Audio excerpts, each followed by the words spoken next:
Hello. हम लोग पढ़ रहे थे इलेक्ट्रोफिलिक एडिशन रिएक्शंस और इलेक्ट्रोफिलिक एडिशन रिएक्शंस ख़त्म हो चुकी हैं। फर्स्ट ऑफ ऑल मुझे आपका एक डाउट था, उसको क्लियर करना था। देखिए, ये एक क्वेश्चन आप में से किसी ने पूछा है।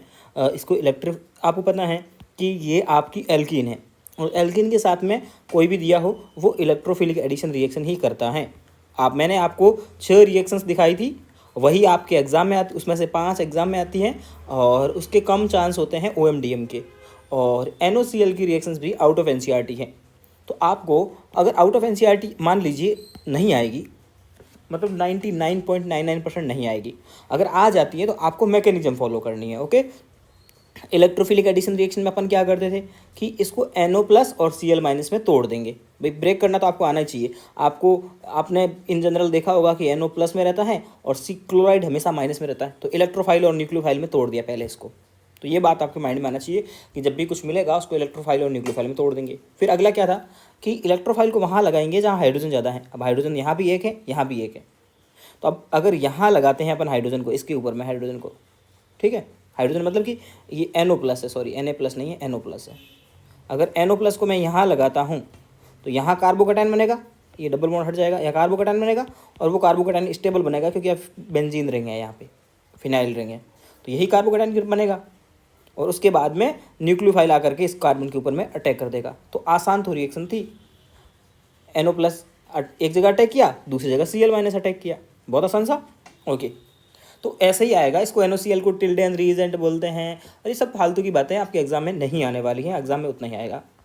ठीक है, NO प्लस में तोड़ा, Cl माइनस में तोड़ा और फिर यहाँ पे आपने एक तरफ NO लगाया और फिर कार्बोकैटायन बनाया और कार्बोकैटायन बनने के बाद में Cl का अटैक कर दिया। कोई दिक्कत नहीं होनी चाहिए। दूसरा आपका की डाउट था बहुत सारे लोगों का कि सिलेबस कितना होना चाहिए इस टाइम। तो आप एलन की जो टेस्ट सीरीज चल रही है, आपको पता ही है, टेलीग्राम वगैरह पे मिल जाती है, आप स्टेटस वगैरह देखते ही हो, ठीक है, तो वहाँ से मिलेगा। तो उसमें जितने चैप्टर फिजिक्स के, अभी आपको पता है कि आपने वो चैप्टर तो बिल्कुल नहीं किए होंगे जो वहाँ हो चुके होंगे, आपने अलग किए होंगे। बट आप ये मान लीजिए वहाँ पे हुआ पीरियोडिक टेबल हो गया, केमिकल बॉन्डिंग हो गया, S ब्लॉक हो गया, P ब्लॉक हो गया, 4 चैप्टर हो गए केमिस्ट्री में। ऐसे ही 4 फिजिक्स में होंगे, इलेक्ट्रोस्टेट हो गया, करंट हो गया, कैपेसिटर हो गया, मैग्नेटिज्म हो गया, मान लीजिए। तो यहाँ 4 चैप्टर हो गए हैं, बायो में 5 चैप्टर हो गए। तो टोटल आप भी उसके बराबर चलने चाहिए और एटलीस्ट इस हिसाब से आपको चलना है, ठीक है। तो आप उसका शेड्यूल आपको पता ही है कहाँ से मिल जाएगा, मैं इस वीडियो में नहीं बोलूँगा, बट आपको शेड्यूल मिल जाएगा और उस शेड्यूल से आप कंपेयर कर लेना कि कितने चैप्टर हो चुके हैं उस टेस्ट सीरीज़ में, उसके अकॉर्डिंग उतने चैप्टर अपने भी होने चाहिए, उनके बराबर अपने को भी चलना पड़ेगा। तो उसके अकॉर्डिंग आप शेड्यूल फॉलो कर सकते हो। ऐसा नहीं कि प्रॉपर उसी शेड्यूल को फॉलो करना, नहीं। वो 1 महीने के 3 चैप्टर कवर कर रहा है तो अपन भी 1 महीने के 3 चैप्टर कवर कर ले, वो 5 कर रहा है तो अपन भी 5 कर ले पर सब्जेक्ट, जितने भी वो कर रहा है उसके अकॉर्डिंग उसका देख लो कि कितने टाइम में कितने चैप्टर कवर कर रहा है, उस स्पीड से आप भी चलो। तो ये कोचिंग वाले उसी हिसाब से चलते हैं, नीट के हिसाब से, तो आप भी उसके अकॉर्डिंग चल सकते हो, ठीक है। और पहले मैं ले लेता हूँ पानी, सबसे ज़रूरी, क्योंकि मुझे पानी आज बहुत, बाहर बारिश बरस रही है बट अंदर बहुत गर्मी टाइप का लग रहा है। और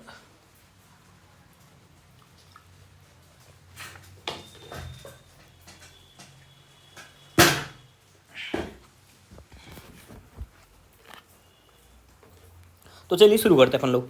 इलेक्ट्रोफिलिक एडिशन रिएक्शन के बाद में अपन पढ़ रहे हैं nucleophilic addition reaction. Nucleophilic addition में भी आपको 6 रिएक्शन याद करनी होगी, 1 2 3 4 5 6। 6 रिएक्शन यहाँ पे भी होगी, 6 रिएक्शन वहाँ पे भी थी। अब ये जो 6 रिएक्शंस हैं आपके सामने, इन 6 रिएक्शंस को आपको ऐसे कैसे याद करना, कोई बड़ी बात नहीं है। अब देखो पहला, अब अपन बात करेंगे, ये 6 रिएक्शन पढ़ेंगे अपने को, इसको ऐसा नहीं याद करना कि हाँ ये रिएक्शन थी वो रिएक्शन थी। याद कर लो तो अच्छी बात है, नहीं करो तो भी अच्छी बात है, कोई दिक्कत नहीं है। ओके, अब अपन बात दिखा, पहला क्वेश्चन अपने सामने है, मतलब मैं ऐसे ही क्वेश्चन बना ली मैंने, ऐसा का कोई मतलब नहीं है, बट ऐसे ही कि न्यूक्लियोफिलिक एडिशन रिएक्शन कौन दिखाएगा, NAR मतलब न्यूक्लियोफिलिक एडिशन रिएक्शन। और NAR आपको पता है, मैंने जब GOC2 स्टार्ट किया था तब बोला था कि जिसके भी डिफरेंट एटम के बीच में मल्टीपल बॉन्ड, A और B के बीच में मल्टीपल बॉन्ड है। इलेक्ट्रोफिलिक एडिशन रिएक्शन कौन दिखा रहा था, एल्कीन और एल्काइन दिखा रही थी, और साइक्लोप्रोपेन दिखा रहा था। साइक्लोप्रोपेन का एक भी क्वेश्चन नहीं किया था अपन ने, लेकिन एल्कीन और एल्काइन की अपन ने बहुत सारे क्वेश्चन किए थे, ठीक है। तो अभी अपन बात यही चलेंगे कि कौन दिखाता है। तो डिफरेंट एटम किसी मल्टीपल बॉन्ड के बीच में होंगे तो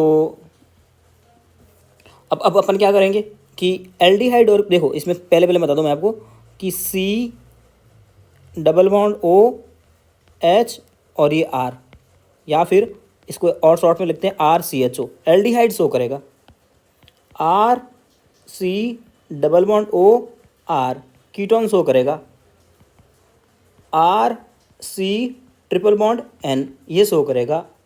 सी double bond O two C O two show करेगा। S double bond O S O three ये शो करेगा। इतने सारे लोग शो करेंगे ये लोग। R C double bond O O H ये भी शो कर सकता है, ठीक है। तो इतने सारे लोग शो करेंगे क्योंकि इनमें डिफरेंट एटम के बीच में मल्टीपल बॉन्ड आ रहा है, आपको दिख रहा होगा, ठीक है। तो ये सब लोग शो करेंगे। इसमें से अपने को इसको पढ़ना है फुल डिटेल में, इन दोनों को। इसकी एक दो रिएक्शन आएगी और एक रिएक्शन इसकी आएगी, एक रिएक्शन इसकी आएगी। मैकेनिज्म अब ये इसका इस क्वेश्चन का आंसर मिल गया होगा आपको कि कौन दिखाएगा NAR। पहला तो समझ में आ ही गया होगा, बहुत आसान सी बात थी। दूसरा है इसकी रिएक्टिविटी कैसे चेक करोगे। रिएक्टिविटी के बारे में भी अपन जब GOC1 स्टार्ट किए थे तब मैंने बातें की थी कि रिएक्टिविटी के लिए सबसे पहले देखोगे आप एल्डिहाइड दिया है या कीटोन दिया है। तो अगर एल्डिहाइड और कीटोन की बात करेंगे तो एल्डिहाइड और कीटोन में से एल्डिहाइड ज़्यादा रिएक्टिव होंगे। पहला पॉइंट इसी सीक्वेंस में लगाओगे, इसी सीक्वेंस में क्वेश्चन को सॉल्व करोगे, नहीं तो गलत हो जाएगा। काइंडली फॉलो, मैं लिख लेता हूँ, प्लीज़ फॉलो सीक्वेंस 1 फिर 2 फिर 3, ओके। पहले यही लगाना है, एल्डिहाइड और कीटोन में से आपको पहले एल्डिहाइड को लगाना है। उसके बाद में मान लीजिए दोनों कीटोन है या दोनों एल्डिहाइड हैं, उस कंडीशन में अपन देखेंगे न्यूक्लियोफिलिक एडिशन रिएक्शन भीड़ भाड़ के इन्वर्सली प्रोपोर्शनल होगी। जितनी भीड़ भाड़ होगी, जितने बड़े बड़े ग्रुप लगे होंगे, उतनी वो रिएक्शन कम रिएक्टिव होगी। तीसरा है न्यूक्लियोफिलिक एडिशन रिएक्शन -I के डायरेक्टली प्रोपोर्शनल और +I के इन्वर्सली प्रोपोर्शनल होती है। चलो ये पॉइंट अपन ने समझ लिए, अब इस पर कुछ क्वेश्चंस कर लेते हैं। NCERT क्या बोलती है रिएक्टिविटी के बारे में, बोलता है aldehyde are generally more reactive than ketones. पहली बात यही है, पहला ही पॉइंट है ये NCERT का, हो गया। Nucleophilic addition reactions due to steric and electronic reasons strictly the presence of two relative large substitute in the ketones hidden approach nucleophile to carbonyl carbon. ये अब ये इसको समझा रही है कि एल्डिहाइड और कीटोन में से एल्डिहाइड ज़्यादा रिएक्टिव क्यों होता है। तो मैं आपको यहाँ बताऊँ आपको कि यहाँ ये तो आपके पास में है एल्डिहाइड RC और ये एल्डिहाइड है। और कीटोन में देखोगे ना, R का मतलब होता है हाइड्रोकार्बन की बहुत बड़ी चैन। तो ये हो गया आपका कीटोन, ये एल्डिहाइड है और ये है कीटोन, ओके। अब एल्डिहाइड, ये NCERT यहाँ बोल रही है कि ये ग्रुप तो कॉमन हो गया मान लीजिए, बट अब ये दूसरा जो ग्रुप है जिसको मैं ग्रीन से शो कर रहा हूँ, ये हाइड्रोजन तो छोटा सा ग्रुप है, लेकिन ये R क्या है, ये क्या करेगा, बहुत भीड़ करेगा। यहाँ कोई ग्रुप इसके ऊपर में अटैक, देखो कहीं पे भी अपन मेले में जा रहे हैं, कहीं पे भी जा रहे होते हैं ना, तो जहाँ भीड़ होती है ना वहाँ जाने में अपने को दिक्कत होती है। तो न्यूक्लियोफाइल आके अटैक करेगा ना, तो न्यूक्लियोफाइल को आकर के अटैक करने में यहाँ पर कोई प्रॉब्लम नहीं होगी ज़्यादा, बट यहाँ आके अटैक करेगा ना तो इतना बड़ा ग्रुप होता मान लीजिए, और ये हाइड्रोजन तो आपको पता है टुच्चू सा होता है, इतना सा ग्रुप है हाइड्रोजन, तो यहाँ से कोई आके अटैक करेगा तो आराम से कर लेगा। और अब ये वाला ग्रुप इतना बड़ा है तो इसको कितनी प्रॉब्लम होगी इसमें कीटोन में, तो इसमें स्टेरिक हिंड्रेंस आ जाएगा, तो ये दिक्कत होगी। ये मैं यहाँ पर NCERT लिख देता हूँ, NCERT मतलब NCERT वाला ही मैंने समझाया है, ओके। तो यही तो लिखा है कि aldehyde are generally more reactive than ketones in nucleophilic addition reactions due to steric and electronic reason. Reason क्या क्या हो गए, एक तो स्टेरिक रीजन, स्टेरिक का मतलब हो गया कि भाई भीड़ भाड़, स्टेरिक का मतलब क्या हो गया, भीड़ भाड़। कीटोन में बड़े बड़े ग्रुप होंगे तो भीड़ भाड़ ज़्यादा होगी, भीड़ भाड़ ज़्यादा होगी तो रिएक्टिविटी कम होगी। दूसरा होता है इलेक्ट्रॉनिक्स, इलेक्ट्रॉनिक्स का मतलब है कि कीटोन में R ग्रुप होगा, किस में होगा, ये कीटोन में, मतलब हाइड्रोकार्बन की चैन होगी, और वो R ग्रुप क्या लगाएगा, +I लगाएगा। तो +I लगाएगा तो क्या हो जाएगा, +I NAR के इन्वर्सली होता है। आगे बात समझ में, ठीक है। Then presence of two relatively large substitute ketone hinders nucleophile to carbonyl, मतलब ये दिक्कत करेगा, यही बोल रहा है, यही सब बोलने का कोशिश कर रहा है यहाँ पे। जो इसको डायरेक्टली कभी कोई नहीं पूछेगा आपसे, इसको नहीं पढ़ना आपको, ठीक है। तो यहाँ पे एक रीजन लिख दोगे, इसी में लिख देते हैं, due to steric and electronics और इलेक्ट्रॉनिक्स के ब्रैकेट में लिख दोगे +R, ठीक है, की वजह से। तो रिएक्टिविटी में आपको एनसीईआरटी नहीं पढ़नी, ये 3 पॉइंट पढ़ने हैं बस, और ये वाला पॉइंट ये बिल्कुल भी नहीं पढ़ना है। एक ये एनसीईआरटी का क्वेश्चन है, बोलता है एक तो आपके पास में बेंजल्डिहाइड है और दूसरा है प्रोपेनल, दोनों में से रिएक्टिव ज़्यादा कौन होगा, ठीक है। तो अपन इसको ये क्वेश्चन भी बहुत आसान सा है, इसका ये वाला सॉल्यूशन नहीं देखना अपने को, ठीक है, मैं सॉल्यूशन करवा रहा हूँ वो देखना है। तो इसका सॉल्यूशन याद कर रहे हैं। एक तो है आपके पास में मैं रेड से बना लेता हूँ। एक तो आपके पास में प्रोपेनल है, CH3 CH2 C double bond O और ये हाइड्रोजन प्रोपेनल है, और दूसरा है आपके पास में बेंजल्डिहाइड। इन दोनों में से रिएक्टिव कौन सा होगा? तो पहले तो अपन पहला पॉइंट लगाते हैं, एल्डिहाइड और कीटोन में से एल्डिहाइड ज़्यादा रिएक्टिव है। तो यहाँ तो दोनों एल्डिहाइड है, तो पहला पॉइंट नहीं लगेगा। अब दूसरे पॉइंट पे आते हैं, न्यूक्लियोफाइल में भीड़ भाड़ ज़्यादा होगी तो रिएक्टिविटी कम होगी। अब आप देखो यहाँ पे बेंजीन बहुत बड़ा ग्रुप होता है और ये तो छोटा सा ग्रुप है, छोटा ग्रुप है, और ये बड़ा ग्रुप है बेंजीन का। तो क्या होगा, ये वाला ज़्यादा रिएक्टिव होगा। क्या? क्योंकि इसमें भीड़ भाड़ ज़्यादा है, बड़ा सा ग्रुप होता है बेंजीन। ऐसे मान लो ना कि 2 ब्रांचें निकल रही है, एक ब्रांच इधर से एक ब्रांच इधर से, 2 ब्रांचें निकल रही हैं, और इसमें सिंपल सी एक ब्रांच निकल रही है ना। तो यहाँ एक ब्रांच है और यहाँ 2 ब्रांचेस हैं, ठीक है। तो 2 ब्रांच है तो स्टेरिक हिंड्रेंस ज़्यादा लगेगा तो ये रिएक्टिव कम हो जाएगा। तो ये जो हाइड्रोकार्बन है सिंपल वाला, ये प्रोपेनॉल, वो ज़्यादा रिएक्टिव होगा। चलिए आगे बढ़ते हैं। कभी कभी क्वेश्चन आता है कि कौन सा रेसेमिक मिक्सर देगा। तो रेसेमिक मिक्सर के लिए मैं आपको बता दूं कि कोई भी एल्डिहाइड या कीटोन, ये ऐसे होगा, एल्डिहाइड फिक्स है, उसके बाद में यहाँ 2 ग्रुप लगे होंगे इसमें, एक होगा A और एक होगा B। अब A और B आपस में बराबर नहीं होने चाहिए। अगर A और B बराबर नहीं है तो वो आपका रेसेमिक मिक्सर बनाएगा, ये इसकी कंडीशन होती है। जैसे आपको बोल दिया कि ये वाला बनाएगा क्या रेसेमिक मिक्सर, तो आप क्या बोलोगे? नहीं बनाएगा। क्यों? A और B बराबर हैं यहाँ तो। और एक बोल दिया आपको CH3 C, और यहाँ बोल दिया हाइड्रोजन, और ये बोल दिया, क्या ये रेसेमिक मिक्सर फॉर्म करेगा? बिल्कुल करेगा। क्यों? A और B अलग अलग हैं, तो जब भी A और B अलग अलग होंगे वो शो करेंगे। अगला बोल रहा है CH3 CO, क्या ये रेसेमिक मिक्सर फॉर्म करेगा? बिल्कुल नहीं करेगा। क्यों? क्योंकि A और B बराबर है। तो बराबर नहीं होने चाहिए, जिसमें बराबर नहीं होंगे वो रेसेमिक मिक्सर फॉर्म करेगा। 2-4 क्वेश्चन और करवा लेता हूँ मैं आपसे। ओके, 3 क्वेश्चन तो ये हो ही गए। तो ये बहुत आसान सा क्वेश्चन आता, बस आपको ये ट्रिक, अगर ये चीज़ पता है, ये जो मैंने आपको लिखा है ये चीज़ अगर पता है कि A और B बराबर नहीं होने चाहिए रेसेमिक मिक्सर के लिए, तो आप आराम से क्वेश्चन कर लोगे। ओके, बस यही लिख देना आपको, और कुछ भी नहीं है। जैसे ये एक लिख दिया फिनाइल रिंग और एक लिख दिया हाइड्रोजन, क्या ये रेसेमिक ये शो करेगा? बिल्कुल ये शो करेगा रेसेमिक मिक्सर। क्यों? क्योंकि यहाँ A और B अलग अलग हैं, तो आपको A और B अलग अलग जहाँ दिख जाए वो शो करेंगे। यहाँ हो गया PH, यहाँ हो जाएगा आपके पास में CH3 CH2 CO, क्या ये शो करेगा? बिल्कुल करेगा। क्यों? A और B दोनों अलग अलग हैं, तो जहाँ पर भी A और B अलग अलग हो वो रेसेमिक मिक्सर का फॉर्मेशन करेंगे। इस टाइप के क्वेश्चन में ज़्यादा टाइम बर्बाद करने का कोई मतलब नहीं है, आप अब सॉल्व कर लोगे। आपको माइंड में अगर ये आ गया कि हाँ बताया था भैया ने कि A और B अगर बराबर नहीं है तो रेसेमिक मिक्सर फॉर्म कर देगा।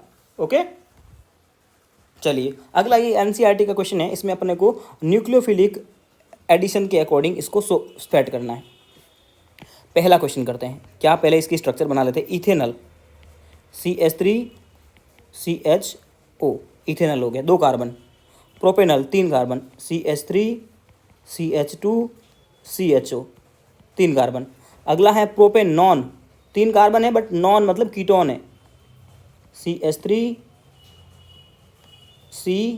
CH3 double bond O। अगला है ब्यूटेनॉन, 5 कार्बन, 4 कार्बन का, CH3 CH2 C double bond O और CH3। समझ में आई बात आपको? मैंने स्ट्रक्चर बना ली, IUPAC में मैंने आपको सब कुछ समझा रखा है ये तो, और ये बहुत आसान भी है। ऑन मतलब कीटोन होता है और अल मतलब एल्डिहाइड होता है। अब इनमें इन चारों में रिएक्टिविटी का ऑर्डर बताना है। पहला पॉइंट अपने पास में क्या था, ये दोनों अपने पास में है एल्डिहाइड। क्या है ये दोनों? एल्डिहाइड है। और ये दोनों है कीटोन। तो आपको पता है एल्डिहाइड और कीटोन में से ज़्यादा रिएक्टिव एल्डिहाइड होंगे। तो ए और बी में से ए और बी जो हैं वो सी और डी से ज़्यादा रिएक्टिव हैं। ये बात तो समझ में आती है आपको? आती है? ओके। अब इन दोनों एल्डिहाइड में से आपस में ज़्यादा रिएक्टिव कौन है? इसमें देखोगे एक CH3 है और इसमें देखोगे 2 CH3 है। 2 CH3 है तो भीड़ भाड़ ज़्यादा है। भीड़ भाड़ ज़्यादा है तो ए वाले में भीड़ भाड़ कम है, तो ए और बी में से ए ज़्यादा रिएक्टिव होगा। और इनमें भी देखोगे ये छोटा सा ग्रुप, ये छोटा सा ग्रुप, ये छोटा सा ग्रुप, बट ये बड़ा ग्रुप, तो यहाँ भीड़ भाड़ ज़्यादा तो रिएक्टिविटी कम। तो ये जो आपका ब्यूटेनॉन है वो ज़्यादा कम रिएक्टिव होगा। तो ऑर्डर आ जाएगा ये वाला। आसान तो था क्वेश्चन, कंसेप्ट आना चाहिए और प्रैक्टिस होनी चाहिए बस। सेकंड क्वेश्चन करते हैं इसका, ये वाला बेंजल्डिहाइड क्वेश्चन। बेंजल्डिहाइड बनाते हैं। बेंजल्डिहाइड तो आपको पता ही होगा, ऐसे बनती है बेंजीन और ये CHO। दूसरा बोलता है पैराटोलुडिहाइड, मतलब कि एल्डिहाइड ही बनानी है, ठीक है। और पैरा पे टोलुइन ग्रुप लगाना है। टोलुइन मतलब CH3, CHO और यहाँ पे CH3 ग्रुप लगा लिया। चलिए अगला क्या है, पैरा नाइट्रोबेंजल्डिहाइड। ये बेंजल्डिहाइड है ये भी, बट पैरा पे क्या लगा दिया, NO2। चौथा ग्रुप क्या है, एसिटोफिनॉन। एसिटोफिनॉन मतलब CH3CO, ये एसिड ग्रुप बोलते हैं इसको। 2 कार्बन को एसिड बोलते हैं। जब IUPAC बताया था मैंने, तब आपको समझाया था कि 2 ग्रुप को एसिड बोलते हैं। और फिनॉन मतलब बेंजाइन रिंग। अब इसमें रिएक्टिविटी का ऑर्डर लगाना है। तो पहले अपन कंसेप्ट लगाएंगे, एल्डिहाइड और कीटोन में से एल्डिहाइड ज़्यादा रिएक्टिव होते हैं। ये तीनों एल्डिहाइड है और ये चौथा कीटोन है। ये कीटोन है और ये एल्डिहाइड है, तो डी सबसे पीछे रहेगा। कोई दिक्कत नहीं, ओके। अब देखो, अब अगर आप देखोगे तो इन दोनों में से ये CH3 लगा रहा है +I और ये NO2 लगा रहा है -I। क्या लगा रहा है, NO2 लगा रहा होगा -I या -M, और ये लगा रहा होगा +H या +M या +I। तो अपन ने क्या बोला था कि ये आप रिएक्टिविटी का ऑर्डर देखो, -I के इन्वर्सली होता है और +I के डायरेक्टली होता है। ये बात आपको ध्यान में रखनी पड़ेगी। तो -M वाला सबसे आगे आ जाएगा, तो C वाला सबसे आगे आ गया क्योंकि इसमें -M लग रहा है। फिर आ जाएगा A वाला, फिर आ जाएगा B वाला में +I लग रहा है ना, तो कम रिएक्टिव हो जाएगा। और सबसे कम D वाला। ओके, इसमें भी अभी अगर आपको कोई डाउट है तो आप आराम से पूछ सकते हो। चलिए ये क्वेश्चन वापस आ गए अपने पास में, पहला क्वेश्चन। इसमें भी अपने को NAR का रिएक्टिविटी का ऑर्डर लगाना है। अब देखिए, ये एल्डिहाइड है, ये एल्डिहाइड है, ये एल्डिहाइड है, ये कीटोन है। तो कीटोन को सबसे पीछे रख देंगे अपन लोग, डी वाले को सबसे पीछे। अब इनमें देखो, इसमें ये सब में कॉमन है एक ग्रुप, तो ठीक है। बाकी देखो, इसमें ये छोटा सा था, इसमें ये बड़ा हुआ, इसमें और बड़ा हुआ। तो जैसे जैसे बड़ा हो रहा है ग्रुप साइड वाला, वैसे वैसे क्या होगा, स्टरिक हिंड्रेंस बढ़ता जाएगा, भीड़ भाड़ बढ़ती जाएगी। ग्रुप बड़ा होता जाएगा तो भीड़ भाड़ बढ़ेगी, भीड़ भाड़ बढ़ेगी तो रिएक्टिविटी कम हो जाएगी। तो ए वाला सबसे ज़्यादा, फिर बी वाला, फिर सी वाला और सबसे कम डी वाला। समझ में आई बात आपको? ओके। अब इसमें दूसरा वाला क्वेश्चन देखोगे, दूसरे वाले में सबके सब बेंजल्डिहाइड है, तो ये तो सब में कॉमन है। तो अब अपन देखेंगे, ये क्वेश्चन तो जस्ट अभी सॉल्व किया था अपन, NCERT वाला ही तो क्वेश्चन है, सेकंड को ही तो मॉडिफाइड करके दिया है। तो यहाँ इसका लग रहा है -M और यहाँ लग रहा है +M CH3 का, और ये न्यूट्रल है। तो -M वाले को सबसे आगे रखोगे, फिर रखोगे न्यूट्रल वाले को, और प्लस वाले को सबसे पीछे। समझ में तो आ रही ना चीज़ें? कुछ समझ में ना आए तो बोल दिया करो, नेक्स्ट वाले वीडियो में एक्सप्लेन कर दिया जाएगा। ओके, चलिए अगला क्वेश्चन है। इसमें देखो, ये दोनों के दोनों, ये एल्डिहाइड है और ये कीटोन है। तो एल्डिहाइड और कीटोन में से एल्डिहाइड ज़्यादा रिएक्टिव होता है, कोई दिक्कत है नहीं। चलिए अगला क्वेश्चन, ये एल्डिहाइड है, ये एल्डिहाइड है, ये कीटोन है, बट इस एल्डिहाइड में ग्रुप छोटे छोटे हैं, स्टोरिंग हिंड्रेंस कम होगा, तो ये ज़्यादा रिएक्टिव होगा, ये कम होगा, और कीटोन वाला सबसे पीछे आ जाएगा। चलिए दूसरा क्वेश्चन देखते हैं। दूसरे क्वेश्चन की स्ट्रक्चर बनाते हैं अपन लोग, ठीक है। दूसरे में ये भी एल्डिहाइड, ये भी एल्डिहाइड, ये भी एल्डिहाइड, ये भी एल्डिहाइड, ठीक है, हो गए, तीनों के तीनों एल्डिहाइड है। अब अगर आप देखोगे तो इसमें क्या लग रहा है, Cl का -I लग रहा है। इसको बना दूँ, एक बार बना देता हूँ, चलो CHO लगा लेता हूँ पहले, C double bond O hydrogen, पीछे क्या है CS2 और Cl, ये क्या है CS2 C हाइड्रोजन और यहाँ NO2, ये है C double bond O hydrogen और इधर CH3, और इसमें क्या है CH3 CH2 C double bond O और हाइड्रोजन। ये मैंने दूसरे वाले क्वेश्चंस की स्ट्रक्चर बना ली है। अब आप देखोगे सबके सब एल्डिहाइड है एल्डिहाइड। अब आप देखोगे यहाँ पे तो इसमें इसका लग रहा होगा, आपको दिखा रहा होगा -I क्लोरीन का, NO2 का भी -I, इसका +I और इसका +I, और वो भी ज़्यादा, ठीक है। और अब अपन सिंपली इसमें देखेंगे इसमें रिएक्टिविटी का ऑर्डर क्या होगा, ठीक है। तो सबसे ज़्यादा NO2 का -I ज़्यादा लग रहा होगा, सीधी सी बात है, आपने GOC फर्स्ट में सीखा है, B वाला ज़्यादा रिएक्टिव, फिर A वाला, फिर C वाला, फिर D वाला। क्यों? NAR की रिएक्टिविटी -I के डायरेक्टली प्रोपोर्शनल +I के इन्वर्सली प्रोपोर्शनल। ओके, चलिए इसमें अगर आप देखोगे सेकेंड C वाले क्वेश्चन में, तो ये इसमें CH3 है, इसमें Cl CH3 है, इसमें 2 Cl आ गए, इसमें 3 Cl आ गए। आप देख रहे होंगे CH3 CHO CH3 CHO, 2 carbon सब में कॉमन है, 2 कार्बन सब में कॉमन है, 2 कार्बन सब में कॉमन है, बिल्कुल कॉमन है। अगर आप इनकी स्ट्रक्चर बनाओगे तो कैसे बनेगी स्ट्रक्चर, मैं दिखाता हूँ आपको। चलिए मैं स्ट्रक्चर बना लेता हूँ आपके लिए, यहाँ पे अभी बार इस पेन से बनाता हूँ। ये है CH3 C double bond O hydrogen, ये था, ओके। अगले वाले में था Cl CH2 C hydrogen O, उसके बाद अगले वाले में थे 2 Cl CH C double bond O और हाइड्रोजन। अगले वाले में थे Cl Cl Cl C C double bond O और हाइड्रोजन। अब इसमें आप देख रहे होंगे सब में सब कॉमन है, बट इसमें 1 क्लोरीन है, इसमें 2 क्लोरीन है, इसमें 3 क्लोरीन है। सबसे पहले देखा आपने सब एल्डिहाइड थे, भीड़ देखी, भीड़ भी बराबर है। भीड़ देखने का मतलब है C डबल बॉन्ड O के बाद वाले कार्बन कितने जुड़े हुए हैं, बाद में कितने कार्बन जुड़े हुए हैं, तो बाद में तो इसमें एक ही तो कार्बन है, पीछे कार्बन की भीड़ नहीं है। तो यहाँ -I लग रहा है, यहाँ तो कुछ भी नहीं लग रहा, +I लग रहा है। यहाँ -I ज़्यादा लग रहा है, यहाँ -I और ज़्यादा लग रहा है। तो जैसे जैसे -I बढ़ेगा वैसे वैसे रिएक्टिविटी बढ़ती जाएगी। आसान था क्वेश्चन, ओके। इसमें देख रहे होंगे तो ये CH3 सब में कॉमन है, मतलब कीटोन है ये। अब इसमें यहाँ 1 CH3 है, यहाँ 2 CH3 हैं, यहाँ 3 CH3 हैं और यहाँ Cl है। तो अब देखो, आप सीधी सी बात है, यहाँ पे अगर आप देखोगे तो मैं इसको पेन चेंज करता हूँ आपके लिए, ग्रीन कर लेता हूँ। यहाँ +I लग रहा है, यहाँ +I लग रहा है बट ज़्यादा लग रहा है, यहाँ +I लग रहा है बट और ज़्यादा लग रहा है, और यहाँ लग रहा है -I। तो रिएक्टिविटी का ऑर्डर क्या हो जाएगा, सबसे ज़्यादा -I वाले को आगे ले लोगे, 4 वाले यानी D वाले को सबसे आगे, फिर A वाला, फिर B वाला और फिर C वाला। ये इस क्वेश्चन का आंसर होगा। तो आपको रिएक्टिविटी समझ में आया होगा। प्रैक्टिस कीजिएगा रिएक्टिविटी की क्वेश्चंस की, इलेक्ट्रोफिलिक एडिशन की रिएक्टिविटी भी और न्यूक्लियोफिलिक एडिशन रिएक्शन की रिएक्टिविटी भी। इलेक्ट्रोफिलिक एडिशन रिएक्शन की रिएक्टिविटी तो बहुत आसान थी, सिंपल सा, आपको कार्बोकेटाइन बनाना है, हाइड्रोजन इलेक्ट्रोफाइल लगाना है, इलेक्ट्रोफाइल लगाना है, डबल बॉन्ड हटा करके, और कार्बोकेटाइन बनाना है, और कार्बोकेटाइन की स्टेबिलिटी देखनी है, ओके।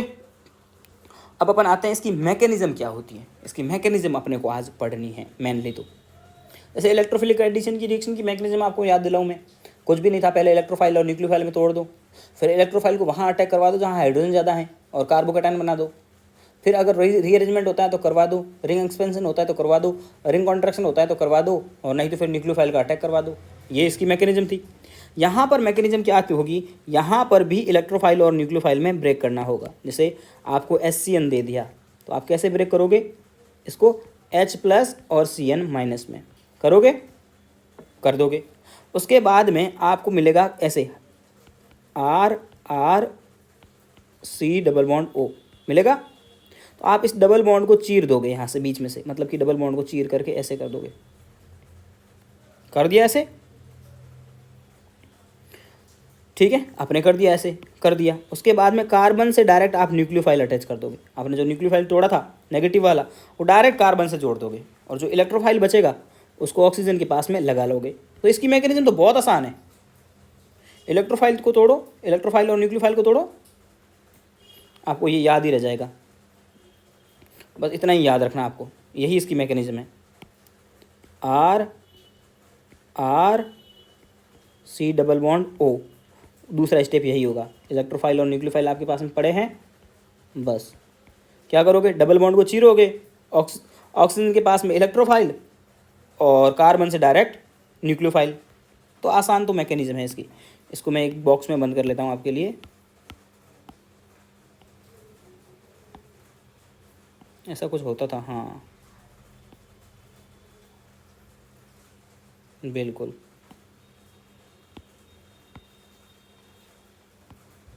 चलिए, समझ में आ गया आपको, ये इसकी मैकेनिज्म है। ये बॉक्स में और गंदा लग रहा है, चलिए, यही इतनी सी इसकी मैकेनिज्म है, कुछ भी नहीं है। डबल बॉन्ड को चीरना है, न्यूक्लियोफाइल को डायरेक्ट कार्बन से और इलेक्ट्रोफाइल को ऑक्सीजन के पास में। इसकी थ्योरी लिखने की कोई जरूरत नहीं है, आपको दिख रहा होगा, इलेक्ट्रोफाइल ऑक्सीजन के पास में जा रहा है, न्यूक्लियोफाइल डायरेक्ट कार्बन से अटैच हो रहा है और डबल बॉन्ड को चीर रहा है। ये मैकेनिज्म है। एनसीईआरटी ने जो मैकेनिज्म दी, ये एनसीईआरटी है, ठीक है।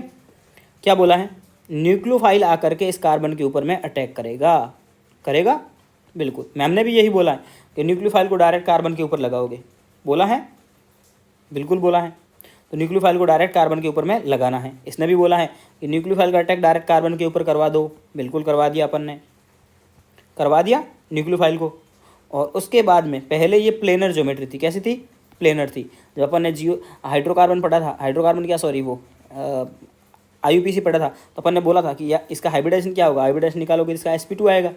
sp2 का मतलब होता है प्लेनर। प्लेनर था, 3 बॉन्ड बना रखे थे इसने, 2, और अब इसने बना दी 4 बॉन्ड बना दिए।